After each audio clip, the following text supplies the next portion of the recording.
For the players.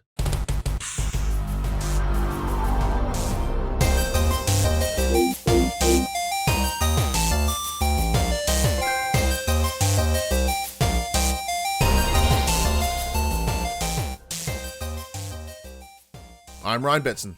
I'm Max Cooper. And this is For the Players, the PopCulturists PlayStation Podcast. Over 40 years of playing PlayStation and 10 plus years in the games media combined. I'd like to thank you for joining us in this PlayStation conversation. This PlayStation conversation happens every Monday morning at 8 a.m. on podcast services, including Apple Podcasts and Spotify, and 9 a.m. on those YouTubes. If you'd like to take part in future conversations with us, come and check out our socials. Facebook, Discord, Instagram, and X. All of those links can be found in the description below. If you want to join us as the conversation happens, head over to twitch.tv/thepopculturists, where you can watch us record this show live, or you can jump in the chat and become part of the show. If you want to support the show, you can. Tell your friends, tell your family about this PlayStation pod. If you are listening to us on podcast services, be sure to give us a 5-star rating and a written review. If you watch us on YouTube, be sure to like, subscribe, leave a comment below. I endeavour to answer every single comment. And if you want to support us financially, you can at patreon.com/thepopculturist, as well as our merchandise store, popculturist.com/shop, where you can buy shirts, other assorted shit with our logos on it.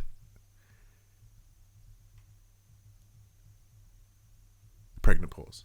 Have you updated the links in the description below? Does it have the aforementioned X? Or no, it still reads as Twitter, because by God will I never refer to it as X. It will and has always been Twitter, and that is a hill that I am unreasonably going to die on. I have not updated the links below because it's Twitter. It will be Twitter. It will always be Twitter. And Max, it's kind of bullshit how quickly you caved. You bent over and was like, yes, I will call it X. That's technically what it's called, so I guess it makes sense. But, yeah. Progressive, what can I say? Change is not as scary as it always is. Fuck. Oh, how are you, my friend? Old man stick in the mud. How goes it 1 week later after the arrival of your new son? How is the world? I can't remember if I referenced it last week where I was like, he's super chill, but it could be because he's jaundiced and lethargic. Turns out he's just super chill. Oh, really? That's good. Yeah, he gives zero fucks about anything. Just super it's great. Relaxy? Yeah. Nice. Yeah. Very nice. Oh, I am going to have to come over and say hi. I need to see this little man. Reverend Puck in the chat says they had to define X as formerly Twitter for it to even be searchable on Apple, because otherwise you just get straight up porn. 1/3 of porn. 1/3 of porn. Just like 1X is just like just one nip, just boop, and like, which is not a bad thing. If you're looking for it, it's better than nothing, right? You know, one nip is better than none. Yeah, 100%. Like if you're a young, just exploding at the fucking level as a 13-year-old teenage boy would be, man, a good catalog will get you going, I'm sure. So like the chance of one nip, damn. Also, hi Super Bossy, how you doing? Oh shit, that's the thing you're gonna have to look forward to with you and your son grows up. Oh, one nip. Just one nip. Yeah. But yeah, how is it all? Has it been super chill, which is great? Yeah, it's been super chill. I'm just tired. My other kid's sick again. Fucking her coughs come back with a fucking roaring vengeance. It's like Storm McLeaned it. So over the last 2 nights, I've kind of been bunking with her, trying to keep her settled and calm. So I'm taking one child while Ali takes the other. Then we tag team it. Ali rolled over this morning. She's like, where the fuck's Max? I'm like, I'm in bed with our daughter. So yeah, it's been... Yeah. It's been fun. That's good. I've got 1 week left off work. Oh, well, so for those who don't know, we're a little late today on the live stream because Max, in his wisdom of no work and no sleep, went, I booked dinner. It's Sunday. I didn't know. I'm like, that's fine. Go ahead. Yeah, time has no meaning when I'm on holidays. Yeah, which I agree with. Yeah. But what I have been getting to do this week, which I never get to do, is day game. Oh, day game. I day game because my kid, despite the fact that being school holidays, we're trying to keep Hadley's schedule as normal as possible. So she's still going to kinder because they offer like school holiday care. Because her kindergarten's also like a long stay daycare centre. Yep. So we're like, cool, Hadley's still going to come. So I've been playing the fucking shit out of games during the day while Hadley's a kinder. Because, like, my new baby just sleeps all the time. So Ali's like, you can fucking play games. I'm like, all right, you don't have to fucking twist my arm. I'll play some fucking games. Like, I've already turned it on. You didn't know because I turned the beep off. I still haven't. The one feature I was so excited for still hasn't been used. But I've played, like, 30, 40 hours of fucking Lies of P this week during the day. It's been very exciting. Whoa, calm down. We're not at the game section yet. We got to ask how I've been this week. You've been great. Let's go. Yeah, I didn't really do anything exciting. Let's get into the games. All right. You didn't go to meme college this week, did you?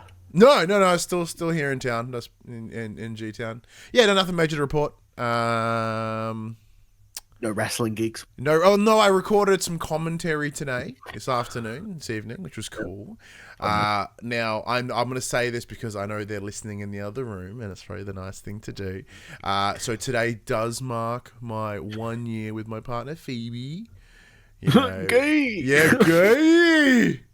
Ew, feelings for another human. I thought you were going to be like, I deleted our WWE save because I fucking lost. And No deleting of saves, my friend, because I am the champion. Weren't you in last place? How'd you Yes, I was. Cheat codes, baby. No, there's the story. Well, that's how we started. As I show you all my lovely little, very reflective. It says Intercontinental Champion, but that is only partially true, as this is the 3-man GM mode championship. So I was in last place. Craig, the Mullet Show, was originally in first, but he was on first on a technicality. So outside of the standard metrics of your success, whether it be your number of fans and your total accumulated money, we also have Hall of Fame trophies. Now, Craig, at the time, was the only one with a Hall of Fame trophy. Therefore, he had the least amount of fans, most amount of money, impressively, but the trophy is what gave him across the line to come out on top.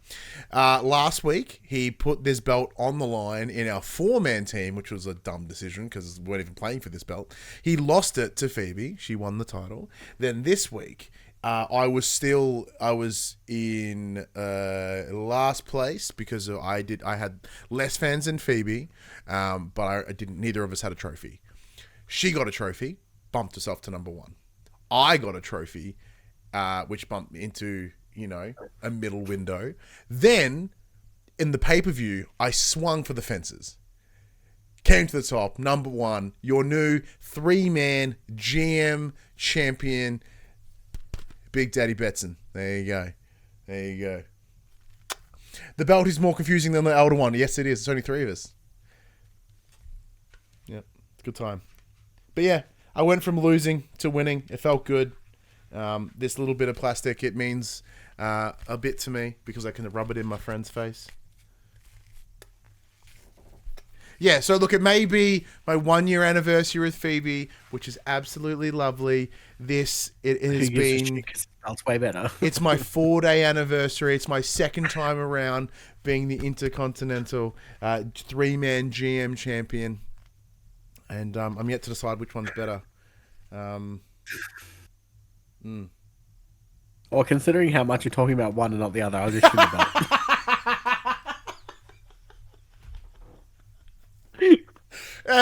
Sure. But yeah, that's what I did this week. That was one of the things I did. Other than that, yeah, real been a quiet week. I mean, put it this way. You said it yourself. One's watching in the other room. One's in the room with you. Yeah. But yeah, not much really happened this week. In terms of the games we've been playing, now I'm going to let you roll because I know you are busting at the seams to talk about Lies of P. I'm going to talk about a game that I'm not playing on our console of choice. Well, yeah, because we couldn't get a code. We don't want to spend money. What is this? What's this? Not D-list games media access? I don't. What? No, I'm totally gonna buy it because you've talked us up so good. Mute says really you the champ. Mute knows a champ. Sorry, Lies of P. Playing on the Xbox. I assume. Lies of P. I'm playing on the PC. It's kind of okay. It runs so good. Yeah. Yeah. All right. So let's pay. New What game is it? from NeoWiz.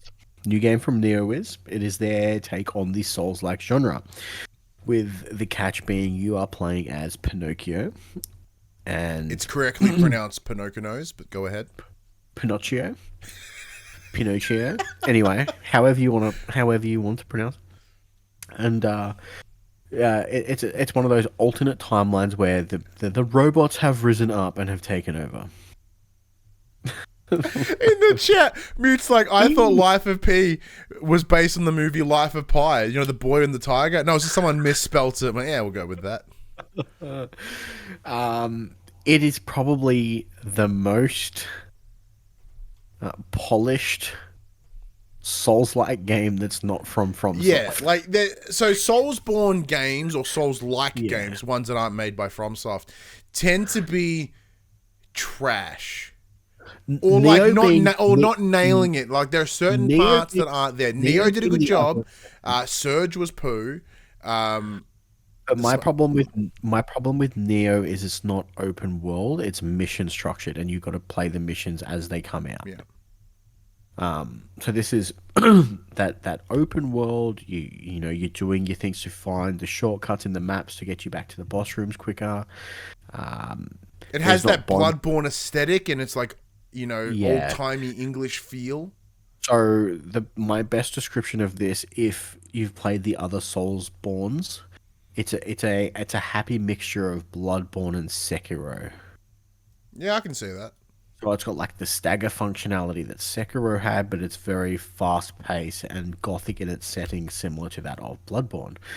The story is pretty cool. It's told in that roundabout way that most Souls-like games are. The boss fights are epic. The moment-to-moment gameplay is great. It is difficult. So, where like Bloodborne, where like Dark Souls, Elden Ring, and all that had your typical just weapon types. Mm-hmm. Bloodborne introduced what they referred to as trick weapons, where each weapon had a transformation. In Lies of P, the catch is you have the blade of the weapon and the hilt of the weapon, and the hilt determines the move set of the weapon choice. So if you get, for example, just a straight sword, just like a standard longsword, but you're not happy with the moveset of the longsword, you could put the longsword blade on the hilt of a dagger, and you would have the dagger moveset. So you can kind of change it up a little bit of how you play. So you're not stuck into you're not stuck into a build path that you don't like. So if like you really like the weapon but you're not quite happy with how it attacks, you can kind of shift it and change it a little bit to give you a little bit more freedom in how you want to play. There's no magic in this. Mm-hmm. Magic does not exist. So you're restricted to like your weaponry plus like thrown items. So it's got your standard like grenades, bombs, all that fun stuff. And essentially the story is you're trying to solve why the robots have risen up, why they've kind of doing what they're doing and destroying the city and all that fun stuff. You find out pretty quickly who's behind it all or what's behind it all and how you fit into the bigger picture. There is I'm at the what I'm assuming is the very end of the game. The boss I'm currently fighting has kind of been like the right-hand man for what we know to be the big bad evil guy. Mm-hmm. So I'm pretty sure I'm like right at the very end. I'm sitting at about 30 odd hours of gameplay. Jesus. I'm loving it. It's one of my favorite Souls. Like obviously Elden Ring was fantastic last year. Game of the year, deservedly so. Incorrect, but that's cool. Factually correct. Subjectively incorrect. Yeah, this is a big contender for my game of the year this year. Oh, objectively and subjectively true. In the year that Final Fantasy game came out, this may take it. I'm really, really digging this game. That makes sense. Because I played the demo when it came out early in the year, post whatever conference it was. And I dug in. I don't even like these games. And I was like, this game's sick. So I'm super keen to jump on it myself at some point. But like, So all those little things that you mention is what sold me on it, right? It's like I really loved Bloodborne. I don't know what it was. Like I said, Elden Ring didn't land with me all that well. Dark Souls not so much. Bloodborne, I think the aesthetic of the world really helped pave it for me. And then Sekiro, I enjoyed because of its increased, like it's more fast paced action. As someone who is dripping with ADHD, like having to slow and read a. No, I don't fucking have time for that. My brain won't let me. But if I can move quickly. Big thumbs up for me. And like, yeah, the aesthetic of Lies of P being that Pinocchio story, you know, your crickets and your lantern, and there's no magic, but it's kind of like cool. And you're all like animatronic puppets rather than like a magical real boy. Yeah. It's very cool. Yeah, no, it's awesome. Just going back to the other thing. So, similar to in Bloodborne, when you block and take damage, you can regain that health by pressing the attack.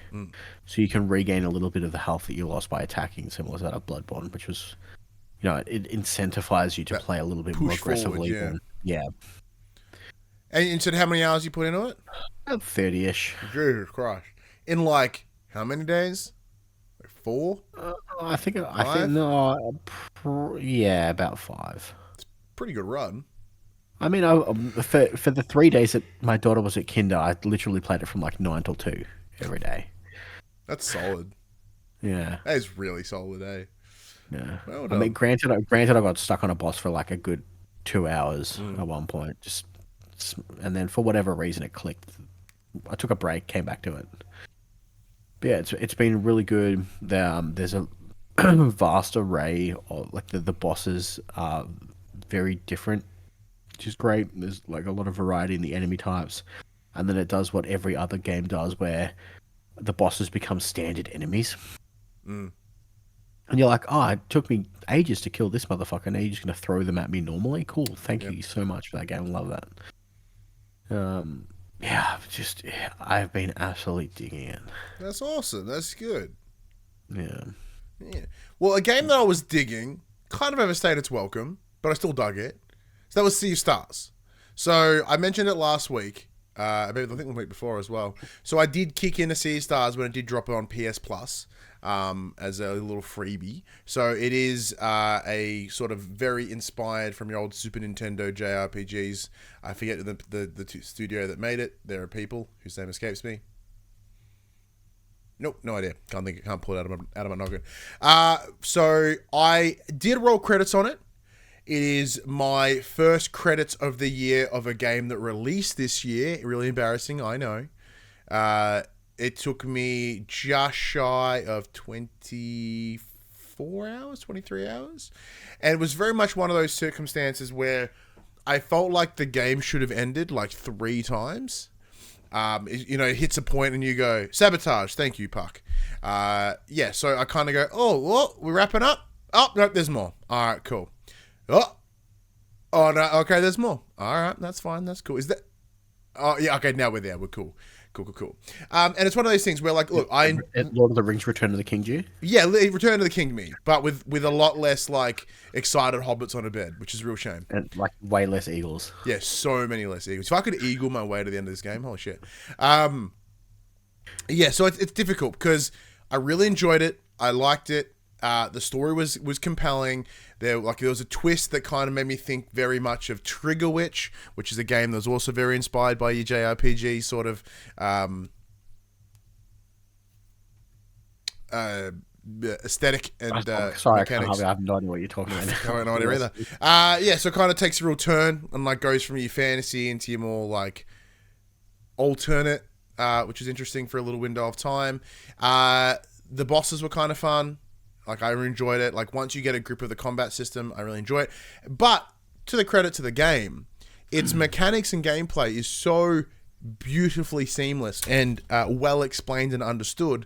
My 6-year-old son has been playing it at his house on my old PS4. And he himself has been doing a good job. Like, he's actually doing well. Like, we flicked some of the little assists on, but, like, he's nailing it and doing a really good job.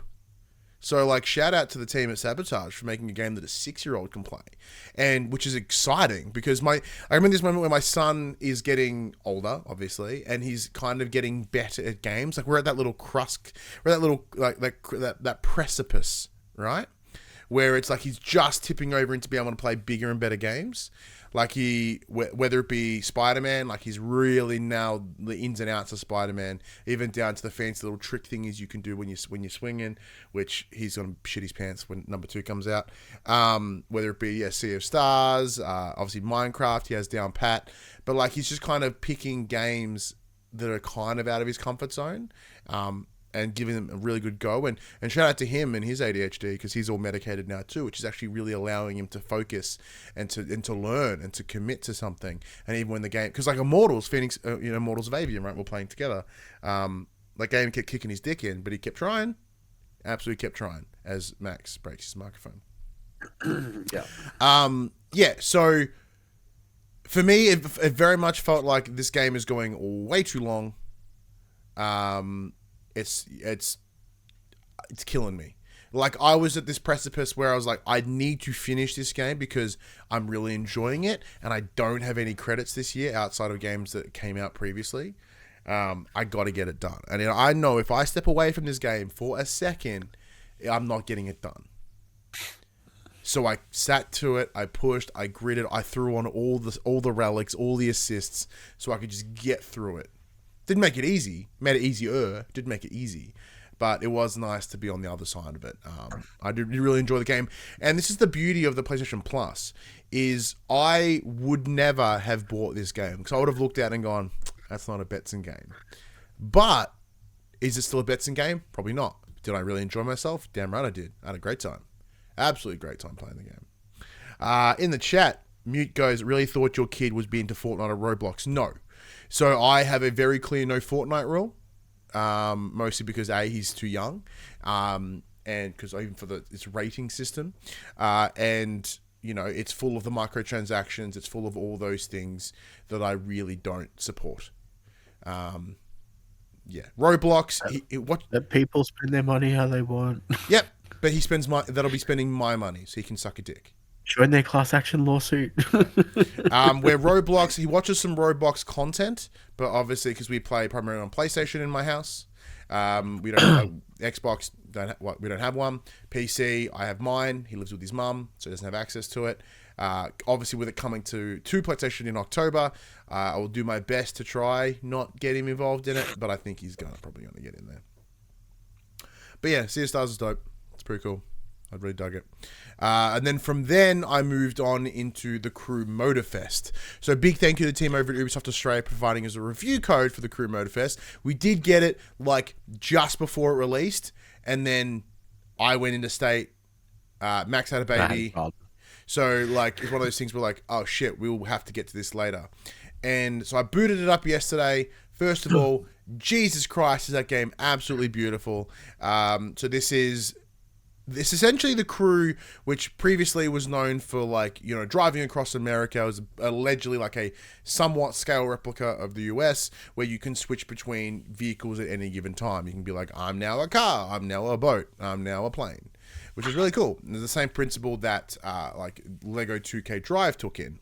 This one, however, a little bit different.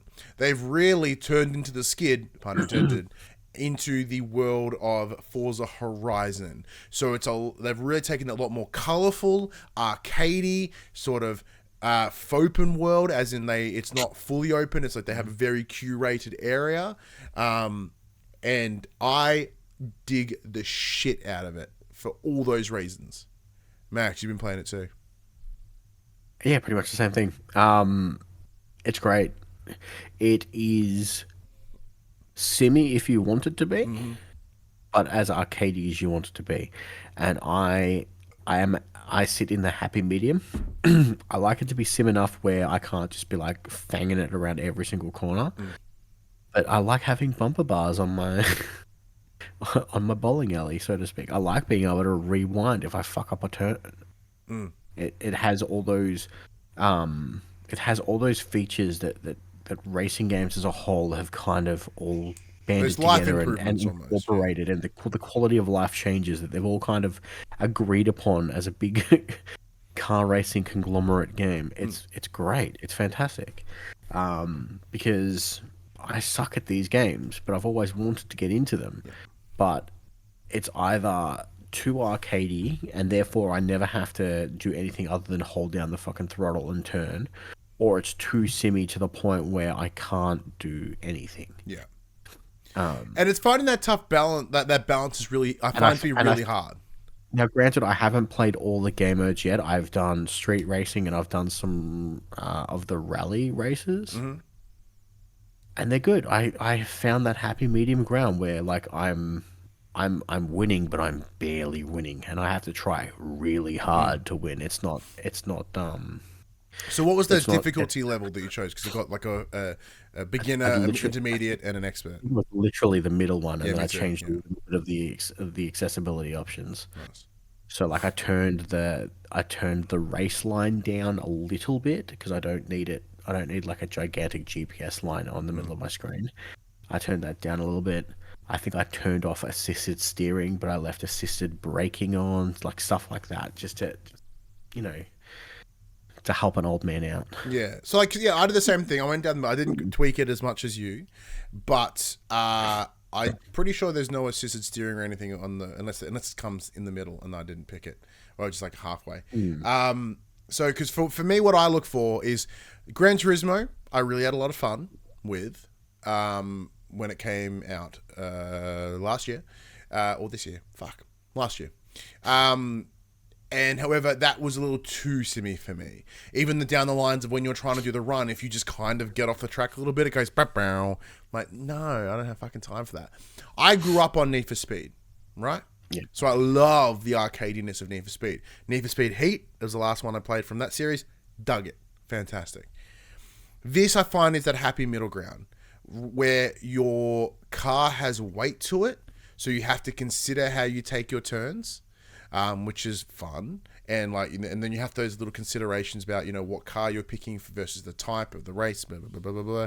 However, you don't have to then go in and make sure the carburetor is doing a thing with the other bit that I don't know, and then how it connects to the other part, and then you go in there and you tweak it, and you go, well, I want a little bit more grunt in the car windscreen wiper, but I want to make sure the exhaust is going loud. I don't know. You want to make sure all your horses are running at the same capacity. Yeah. I want to make sure that all the little horsies that live inside the car engine are working. I assume that they're just in there doing their job, and that's what I like. So that's like for that reason alone, it went down the middle. I'm having a ton of fun with it. I'll probably play more when I'm finished up here. Yeah, and because what I'm seeing now, you can corroborate this for me, because admittedly I picked the rally option or this Hawaii scenic tour, because this one is set in Hawaii, so bright, colorful, awesome. It almost feels like each of the Hawaiian islands are their own theme. I don't know, because I started with the Japanese street racing. Oh, okay, that doesn't help. So I can't help you. Yeah. Sorry, dude. Oh, well then, yeah.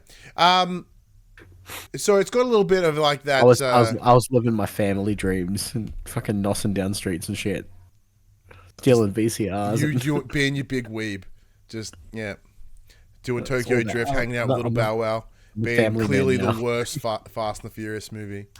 No, I'm a family man now. I'm gonna say.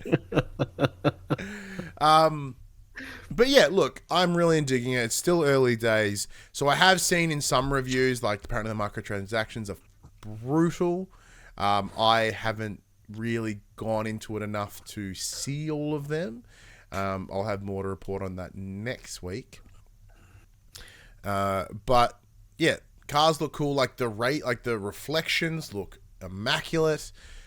Car games really do look the best out of any genre of game. Because when you only have to really make the car look good, and then like the surrounding track, it really locks it down in a way that because you don't have to render what the track is back there because you're here. And if you're playing single player or solo, you just got to focus on the part that you're in. So it really allows for that upper fidelity in those areas. Now I'm playing on performance mode, just so it runs better. But I think it still only runs at like 60. Like, you can't bump it any higher, which is fine. But for a car racing game, I think it's fine. I might bump on the quality and check out how sexual it looks, but pretty content with that. Do you have any more thoughts on the crew mode first? No, I've only put a couple of hours into it. I've literally only done the street racing stuff, and I think I did like 1 or 2 rally races. Nice. Yeah, it's hitting all those beats of why I love like Forza Horizon so much, and not so much Forza Motorsports. Like I said before, I happily sit in the middle of arcade and sim, and this is hitting it so far of what I played perfectly. Yeah. So yeah. Cool. But if you're talking about microtransactions, you've been playing that NBA 2K24 as well? I have, but I don't play online. Ah, so you get to dodge all them microtransactions. That's good. Dodge all those microtransactions. Yeah, so... No, we say that. It's just an assumption that it's in the game. They're there, but they're not as egregious as they were a couple of years ago when you would turn the game on. It's like, spin the fucking wheel. Yeah. that wheel's gone. Wheel's been retired. Shout out. Yeah. Also, shout out to 2K for sending us a review out. code and also sending us the lovely email about Max congratulating him on his baby. Because they emailed us and went, hey, where's your review stuff? And we went, I'm really sorry. He had a baby. Here's what we've done so far. Like, here's us talking about it here. And they went, that's fine. Congrats on the baby. Chat to us when you can. We'll see you at PAX. Speaking of, we'll see you at PAX. We'll talk about PAX shortly. So I've been playing a bit more this week. My brother-in-law came over. We were playing. He's a big NBA 2K guy. So I very quickly got my ass handed to me because I still haven't quite worked out how to play the game yet. So again, I've been playing more of the single player pickup games. I've played a few of the blacktop games, which are like your smaller 1-on-1, 2-on-2, all that fun stuff. It plays much better than I remember it playing last year. It looks significantly better than it did last year. There's still a few of the small nitty gritty mechanical things that I haven't quite worked out yet. I think I need to go back through and do all the tutorials again, because although at its core it is still the same basketball game, there are a few minor differences, and those minor differences are kind of throwing me off a little bit. I also have the problem of every time I play, because I tend to only play like head-to-head games when I'm playing with friends or whatnot, we have the rule of, to make it fair, we don't pick teams. There is, thankfully, in every game they put it out, randomly select my team.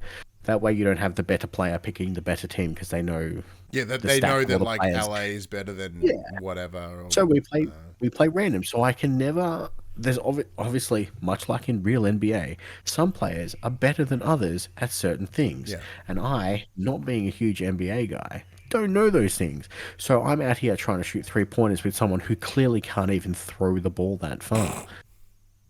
But there's indicators for that, and I don't know what those indicators are yet, because your boy didn't do the tutorial, because he's like, I played this last year, I'm going to know how to fucking play this game. And I don't, because I'm an idiot. So that's what I'm going to do. That's my plan this week, is play the tutorials, learn how to play the game, then hopefully actually beat someone. I did dabble in the Mamba moments, which is the new the career, like the reflective like career story mode. Yeah, so it's much similar to last year's Michael Jordan moments. Showcase. You get to play as Kobe Bryant, and you do his big moments of glory, which is cool. So they kind of throw you in mid-game. They're like, hey, this is where he got the come from behind victory. Now do it. And like, I'm shit, so I can't. They're like, hey, you were supposed to win this game. I'm like, yeah, sorry, man. Yeah. I failed you. Alternate history. This is the Max version. This is the Max. Yes, this is the MCU, the Max Cinematic Universe. It's shitter than the other one. It's way shitter than the other one. Which is impressive. But I am having a blast with this game. It's really fun. I can't comment on the My Team stuff, because I just don't. The trading card aspect is not enough to suck me in, because it just seems so unreasonably expensive to do it, because you have to buy booster packs, and then there's that whole predatory booster pack nonsense where you just get bullshit every fucking time. So I kind of steer clear of that. I'm very much when I play my sports games, they're literally they're my party games with friends. I play them. We play round robins, and so far it's hitting that really well. Like I said, the gameplay's smooth. I did have to change. I had to finagle with the camera settings a bit. The default camera setting kind of sucks ass. It's very focused on if you were like a single player, so it literally shifts the whole court perspective to just you. So if you're playing a game against another player and there's a lot of turnovers, it's just doing this constantly. Motion sickness. So I think I set it to essentially like a wide side angle, and we just played from left to right instead of front to back, but with it constantly shifting because I was getting horrendous sickness. But yeah, the game's great. Once I do the tutorials, I will learn how to play the game better. I will know what all the things mean. It's like even when you take a shot, there's like a little indicator bar of what I would imagine is there's a green section, and I feel like if I landed in the green section, I should fucking score the goal, and sometimes I just don't. And I'm just Score like, a point. why You is don't that? get goals in basketball, Max. Shoot the hoop, whatever. Fuck off. I'll kick the hoop if I want to. Take it to the hole. I don't think that's. I feel like there's like a function because my controller vibrates every time I think it wants me to hit square and steal the ball, and then every time I do, it's like, you fouled, buddy. Yeah, I think maybe the vibration is don't do it now, dickhead. Something could be. I feel that should be an indicator of like, this is your chance, my friend. Take it. But yeah, the game's great. I'm enjoying it. The character models look fantastic. The game runs smoothly. The shooting's great. The gameplay's great. I just need to learn how to play the game properly. I think I'll have a much better time. But yeah. See, I'm an idiot. All I like to do is fancy shit, so I'm just like throwing alley-oops to guys who clearly can't fucking dunk the ball and then catch it. So, and I'm really stubborn and I refuse to change my ways. We're old. We're set in. Makes sense. Oh yeah, stick in the mud. That's Old dog, new tricks. But it's great fun, and again, a huge shout out to 2K for providing me a copy of the game to play because I am having a blast with it. Yeah. Even when you're getting your L's. Even when I'm losing every single game. So, another game that we did get a review code for this week, haven't played it yet, is Payday 3. So big thank you to the team over at Play ANZ. We will be jumping into that over this week as well, with it being a primarily multiplayer game. Max and I will try to organise some time to rob banks together. But I have always had a soft spot for Payday, especially Payday 2. I bought it on PS3, I bought it on PS4, I bought it on PC, and no one ever wanted to play with me, which I think says I'm the problem, which checks out. Yep. So I'll be playing that this week, hopefully. Sounds good. I did also... I jumped in a Rock Band again this week because they released... Yeah, I saw you playing Rock Band last night. I'm like, this motherfucker never invites me over. Well, I was only... Because it was one of those things where I was on the socials, and the socials went... Hey, did you know Sleep Tokens, The Summoning, is in Rock Band? I was like, son of a bitch, I fucking love that song. So I bought it. I opened it just to play that song. And I was like, that was a good track. All right, turned it off. That was it. Cool. I do want to get back into it, though. It's been a while since I've done like a full band. And like, as much as I like love playing the guitar in the game, but, you know, the drums, which are sitting over in that corner, by the way, over there. Because no one else can play drums, and any of my friends. So I love being able to do that, which is fun. Yeah, good stuff. Then that's it. Anything else? Nah, that's pretty much all I've been playing. Sick. Pardon me. Let's get to the section we call Inform the Players. We tell you about what happened this week in PlayStation. And in Sony news, Max wrote... Max wrote... Zilch. I wrote Zilch, but it's a big fat lie. Because I forgot to put it in because it doesn't apply to me, and that's not okay. I should mention it. Yeah, no, that's not entirely how it works, Max. Sony is currently offering new PlayStation 5 owners the chance to claim a free game. Sony's PlayStation 5 console has been around for about 3 years now. It has, and now that they're back in stock, you can actually buy them when you want them. Okay. PSN account holders who are at least 18 years of age and activate a new PlayStation 5 console by October 20th this year can claim a free game. The banner with the free game offer should be visible to new PlayStation 5 gamers when they visit the PlayStation Store on their aforementioned console. At that point, they simply have to select one of the listed free games to download it. There are 12 games to choose from. New PlayStation 5 gamers can have their choice of Death Stranding, Good choice. Death Stranding Director's Cut, Great choice. Demon's Souls, Good choice. Ghosts of Tsushima Director's Cut, Good choice. runner-up Game of the Year winner God of War Ragnarok, Incredible pick. Horizon Forbidden West, Incredible pick. Marvel's Spider-Man Miles Morales, Incredible pick. Marvel's Spider-Man Remastered, Ooh, incredible pick. Yeah. Ratchet and Clank Rift Apart, Good pick. Returnal, Good pick. Sackboy, Smack Boy. Okay. Yeah. Smackboy, The Last of Us Part 1, Ooh, and Uncharted Legacy of Thieves Collection. that's actually really good. Like Yeah, that's a some of really those- good. Yeah, It's a really good some selection Of of first parties. some of those are available in other subscription-based services on the PlayStations, so choose wisely. Yeah, and But like it's only don't for new look. PlayStation Miles 5 Morales fucking rules, but it is a staggeringly shorter experience. So if you want bang for your proverbial buck, obviously Death Stranding's a goodie. Great story game. Uncharted gives you multiple games. Uncharted gives you Uncharted 4 Among Thieves and Uncharted A Lost Legacy, which is dope. Spider-Man Remastered gets you all the DLC. Returnal will take a long time because the game's fucking hard. Same as Demon's Souls. Ratchet and Clank is pretty cool, but like you can get it done in like no time at all. Same as Sackboy, so depending if you're getting it for your kids, that might be an advantage because Sackboy is multiplayer as well, which is nice. You can play it with your little ones. Just Ghost of the most Tsushima. fancy game. Yeah, Ghost of Tsushima. Well, they're all kind of the same price at the moment. Ghost of Tsushima is pretty cool if you're a weeb. And God of War is the bestest. But Last of Us Part 1 is incredible. That game looks fantastic. Yeah. Cool. What would be your pick, Max, if you were to give that option? And you didn't have all of them. Like, admittedly, we have all these games. We're very, very lucky.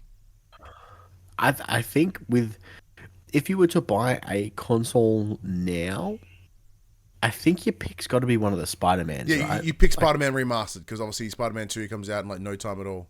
So even if you bought the Spider-Man 2 console and then you're like, well, give me Spider-Man 1. Boom. Beautiful. Be back. I'm gonna fucking blow my nose. Hot. All right, well, I'm going to get into the next bit of news that Max has collected here. It's called No Drifting. Not or actually, no, I do agree. No Tokyo Drift, Fast and Furious Tokyo Drift, the worst with the Fast and Furious franchise. Pardon me. But it's not about that. It's about stick drift. So Nacon is attempting to make stick drift a thing of the past with its latest controller. Sorry. The Nacon Revolution 5 Pro is an upcoming controller that is compatible with PS5, PS4, and the PC, and looks to be an alternate to the DualSense Edge. The most interesting thing, though, is the tech behind the asymmetrical stick. So we're talking your Xbox placement. They and the triggers use a new magnetic Hall effect technology, it says here, which apparently makes for, quote, greatly increased precision and durability, end quote, and, quote, eliminate stick drift, end quote. Obviously, whether that holds true or not will take time to assess, but hopefully it's an improvement at the very least. Pre-orders are now available on the website. You'll be paying $229.90 to €229.90 or $280 approximately Australian with an October release. So one of the advantages of the DualSense Edge, which I haven't played but Max has, it does have the replaceable thumbsticks on the front. So if you do have that stick drift experience, you can just flicker on out and chuck a newie in. And like that goes to there are other controllers that have attempted to do this, whether it be the likes of the Thrustmaster, which is one that we have fucked with before. Forget what its full name was. But it's a cool concept in principle, presuming that they are making sticks. And because the problem with the Thrustmaster control that we used is that it was really cool as a concept, but then you couldn't find the fucking parts anywhere. Yeah, so I'll preface this with I can't find a Australian listing for this. I can only find an American and a British listing. Well, I do know who the Nacon distributor here is in. You can hit them up. Obviously, with the PS4, PS5, it might be worthwhile having a look. I'll see if we can hit them up so maybe we can get a review and unit.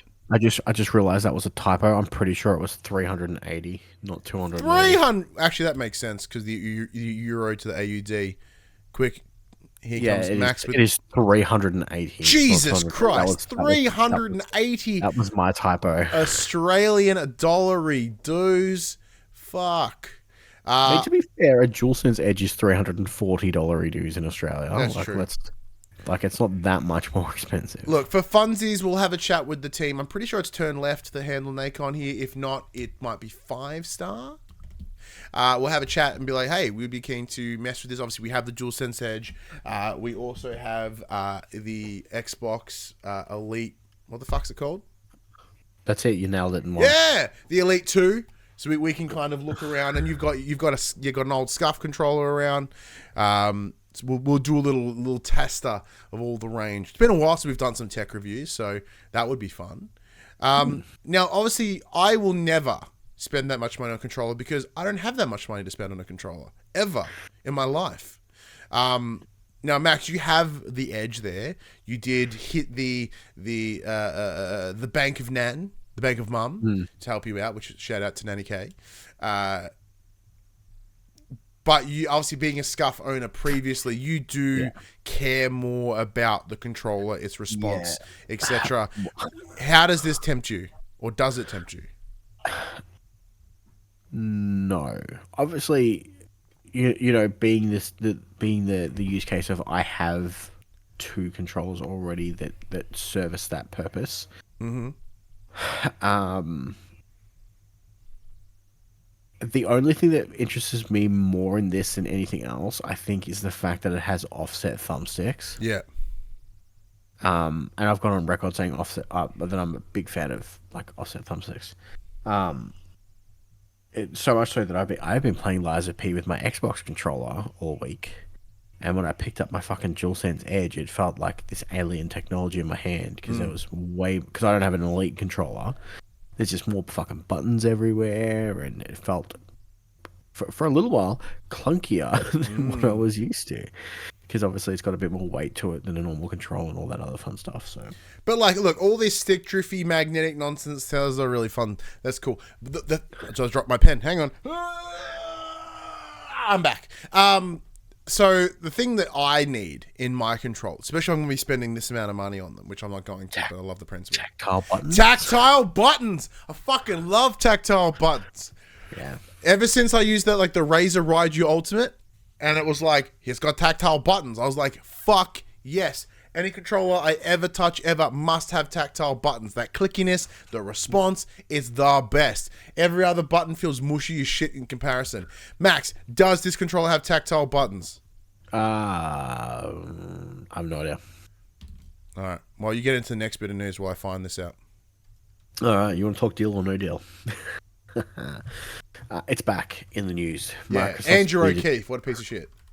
Microsoft's bid to purchase Activision Blizzard King for its enormous $69 billion is now closer than ever to finding approval from the UK's Competition and Markets Authority. Thanks to a change in the proposal whereby the rights to stream Activision games via the cloud would be entrusted entirely to Ubisoft, the CMA looks to have changed its tune. A press release on the UK government's website essentially says the revised deal addresses the CMA's main concern by putting the rights to cloud stream Activision's software catalogue and the next 15 years of its games in the hands of a third party, being Ubisoft. Quote, the prior sale of the cloud gaming rights will establish Ubisoft as a key supplier of content to cloud gaming services, replicating the role that Activision would have played in the market as an independent player, the statement reads. Essentially, Ubisoft will control Activision games when it comes to cloud streaming services, ensuring impartial distribution rather than Microsoft controlling the thing itself. Quote, the CMA considers that the restructured deal makes important changes that substantially address the concerns it set out in relation to the original transaction. No mention of tactile buttons.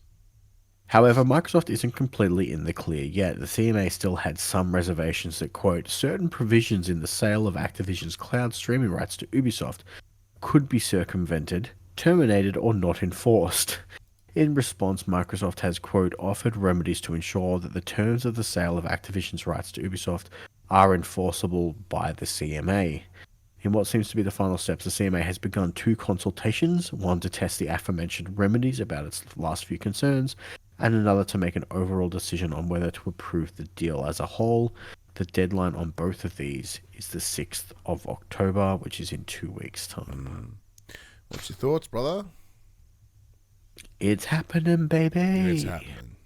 Yeah, I think, considering the fact that the UK's only hurdle was like their fear that they were going to have a monopoly on cloud gaming, which fuck all people use anyway. Well, which is one of those things where like it is a true concern. However, we're in the situation right now where cloud isn't as impressive. And this is the thing. All right, so I'm going to talk about this here as well. I think the big step that I'm surprised happened is that it's not only their entire current and back catalog, but it's their entire catalog for the next 15 years of all its upcoming titles.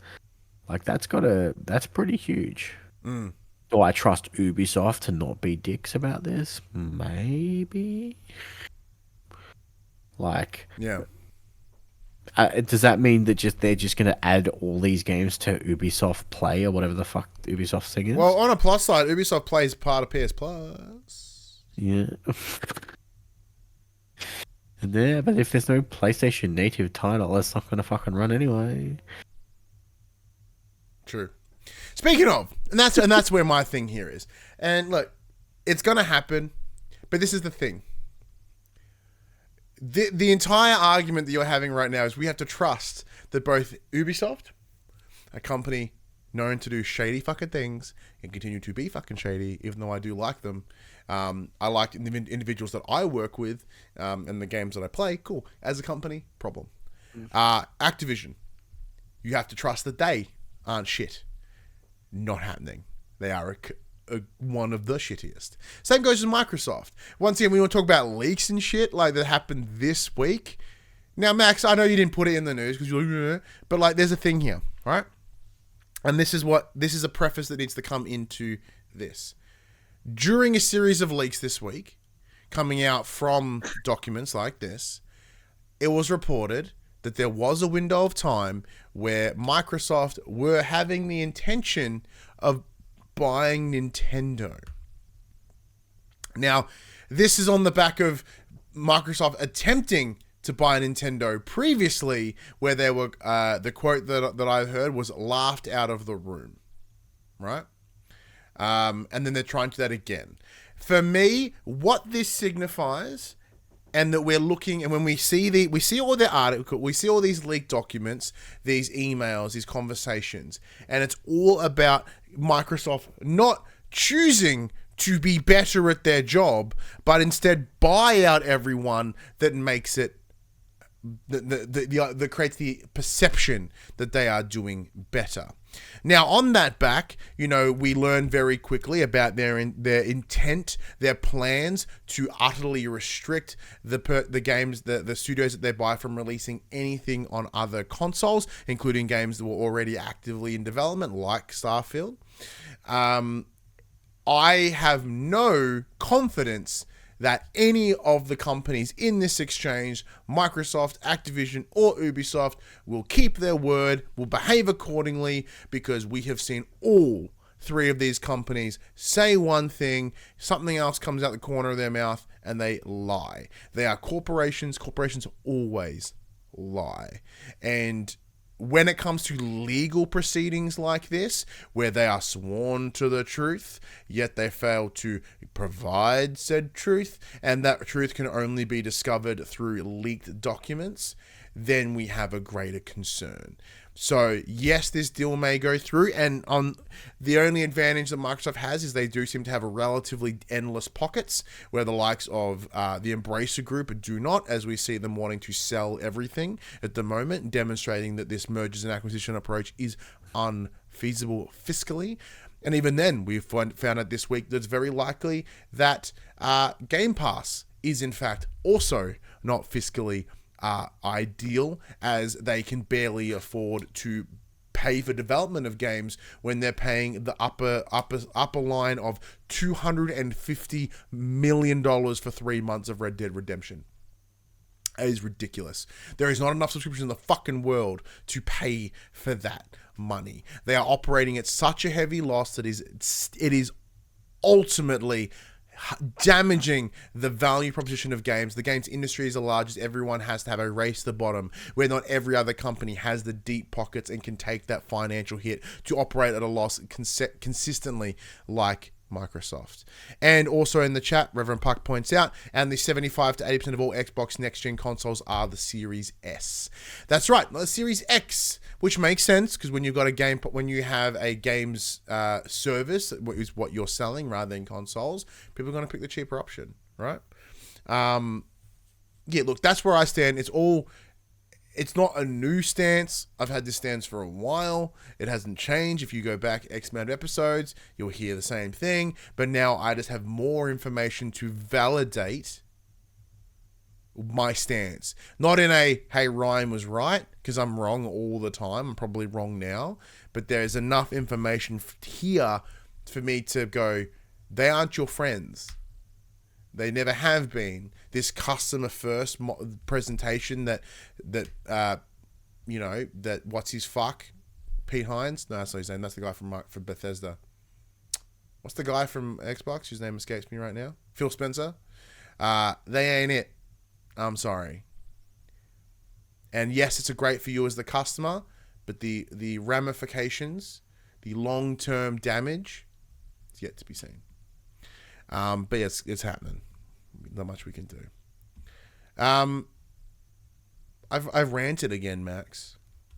It's alright. I fell down the what if hole of the Nintendo PlayStation. Oh yeah, dude, how good hole. After you brought up the Microsoft want to buy Nintendo, I'm like, didn't Sony and Nintendo work together at one point? They did. And Nintendo like fucking stabbed them in the back and went, totally that's Philips, not Sony. Yeah. But no, yeah, literally, there was a time before the Xbox came out where Microsoft, demonstrating their entire plan to be a monopolistic company, attempted to buy. They went to Japan and they went and met with Nintendo, and yeah, apparently they were like legitimately laughed out of the room. So Nintendo are in a staggeringly even better position than they are now. Than they were then, they are now. They're doing fucking fantastic now. So why would this even be a conversation? Right? It's bad. It's not good. Anything else? No, you pretty much summed it up pretty well. Boom. Pretty well. I'm legitimately fucking sick of talking about this. Yeah. All right, let's get into your quick bits. Going on for what feels like forever and a day. Yeah, very much so. Quick bits. Marvel Spider-Man 2 has gone gold ahead of its release on October 20th, which is may fantastic. Contain full damage. May contain full damage, which is interesting. I will be sure to email them in the morning. Metal Gear Solid, the Master Collection, will be locked at 30 frames per second on both the PS4 and PS5, which is funny because that means it's running at a lesser frame rate than the PS2 version. 1080p at 30 FPS. Well done. It's 2006. The Division 3 was confirmed this week and is in early development, which is exciting. It's in such early development, they're still hiring people to make it. Well, that's why they announced it, to get people to come do it. That makes sense. But which is interesting, because obviously I love The Division. Love The Division 2 more than anything. So I'm open. I love these kinds of games. Division Heartland, I don't know what the fuck's happened to that game. Keen to play it whenever it does happen. But knowing that there's 3 coming, because like Heartland is looking to be like an MMO or some nonsense, so not an MMO is exciting and cool. But yeah, Evil Dead the game will no longer be receiving any new content, and the servers will remain optional for the quote foreseeable future.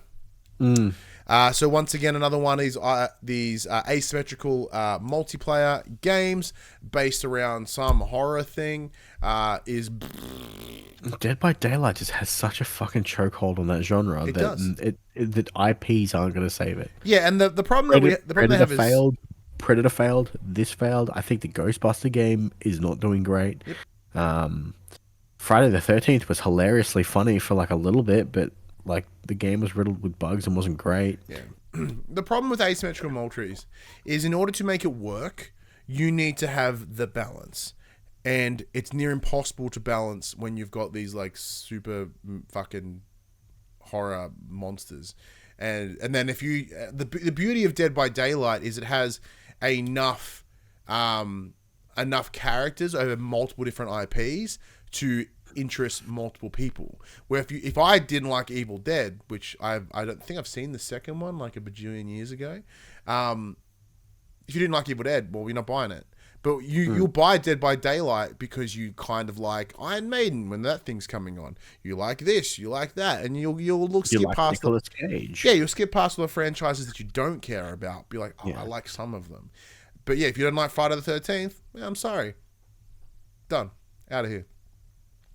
And the biggest news this week, and Max is correct, Tekken 8 is bringing back the Tekken Ball mode. So, for those you may remember, at least for me, Tekken 3. There is a mode where it's all about keep yuppies, all right? It's player. Volleyball of Tekken. You've got a volleyball or a beach ball, and you just got to keep kicking and punching that ball up. Boom, boom, boom. And whoever kicks it in the air longest or first drop it loses. It's an awesome game mode. It's fun. It's silly. It's great. Hasn't been around in a while, but it's coming back because suddenly Tekken 8 may in fact become the best fucking fighting game because of simply this mode. Period. Yeah. You messaged me earlier, Max. Just went, game of the year.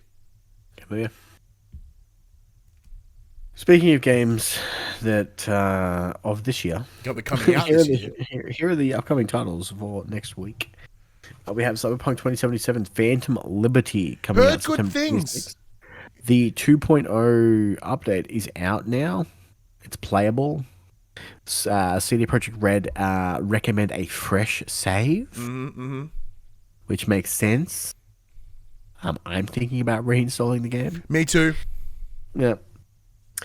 We have Lil Gator game, PS5, PS4, September 26th. Truck Driver, The American Dream, PS5, September 26th. Paper Beast Enhanced Edition, PS5, September 27th. The Crack Pet Show Happy Tree Friends Edition. I saw this. I have no idea what this game is, but obviously someone that I grew up with Happy Tree Friends. I adore Happy Tree Friends. I was scrolling through new releases and bam, I'm like, what is this? So that's coming out September 27th. We have Everhood Eternity Edition, PS5, PS4, September 28th. Infinity Strash, Dragon Quest, The Adventure of Dai, PS5, PS4, September 28th. Overpass 2, PS5, September 28th. Pizza Possum, PS5, September 28th. The not well-known brother of Prime Possum, who used to tell us to go to bed, but about 7:30, if you lived in country Victoria. Cocoon, PS5, PS4, September 29th. EA Sports FC 24, PS5, PS4, September 29th. Fate Samurai Remnant, PS5, PS4, September 29th. And My Little Pony, A Maritime Bay Adventure, PS5, PS4, September 30th. I think the answer, sadly, is Cyberpunk 2077. 2 years after the game came out, apparently it's good now. That's fun. EA Sports. Non-FIFA. Yeah, non-FIFA. FOFA. That was bad.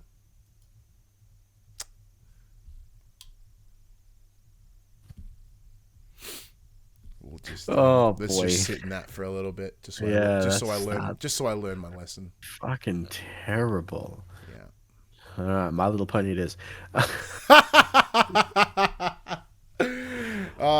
Beautiful. That does bring us to the end of the show. Thank you so much for listening and watching. Hopefully enjoying yourself. We do really appreciate it. Sorry I was late, everyone. Sorry. That's fine. Look, people listening to this tomorrow, they have no fucking idea. Comes out the exact same time. Oh, everybody, Star Wars Jedi 3 has been confirmed. Allegedly. Old Cal Kestis was like, I like 3.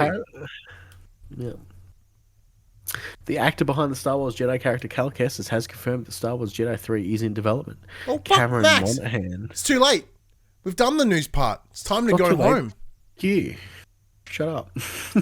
We're working on a third. We're in the process of doing it right now. Right now. Right now. That is the quote. Fucking right now. Apparently it's a big undertaking. There's going to be some conversations. That is nothing. Happening. That is the most vacant sentence I've ever heard. Most vapid sentence. There will be conversations. Good. Woo. All right. Cameron Monaghan's back, baby. I mean, he never left. I don't think Yeah, he ever didn't go left, anywhere. But he's back. What? Third. Hey, you know we'll be back Third. us when we return next week because we're mental and we do this for the tens of listeners. And we don't stop. You know, we keep going. Max, send him home. Puck's in the chat. Wasn't it fucking mentioned as a trilogy before? I don't know. Doesn't help me right now, Puck. Star Wars do have a thing with trilogies. They do have a boner for trilogies. That is true. And they're making more trilogies that are shit. So, like, ooh, we'll see what happens. All right, send it home, Max. All right, everybody. This PlayStation conversation happens every Monday morning. No, it doesn't. Yes, it does. It happens every Monday morning. Fuck me. At 8 a.m. on podcast services, including Apple Podcasts and Spotify, and 9 a.m. on those YouTubes. If you would like to join us in future conversations and tell us how wrong we are, come and check out our socials. Facebook, Discord, Instagram, and whichever link you use. Twitter, if it's ours. X, if you do it properly.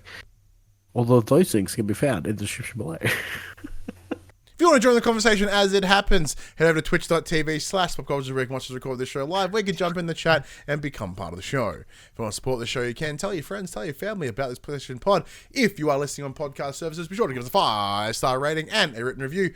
If you watch us on YouTube, be sure to like, subscribe, leave a comment below. I endeavor to answer every single comment. If you want to support us financially, you can at patreon.com/thepopculturist, as well as our merchandise store, popculturist.com/shop, where you can buy shirts and other assorted shit with our logos on it. But until next week, I'm Ryan Betson. I'm Max Cooper. And that was for the players. I forgot to mention I was playing Baldur's Gate 3 and someone may or may not have smooshed a tentacle. Yeah. See, this is the thing. Like, you know, it's all fun and games until you get a picture of, like, someone deep dicking, like a what are they called? A lithid? A mind flayer. It was Slayer. whatever the fuck they called. I don't care. The only thing he was slaying was that ass. Good times though. Oh, it was graphic.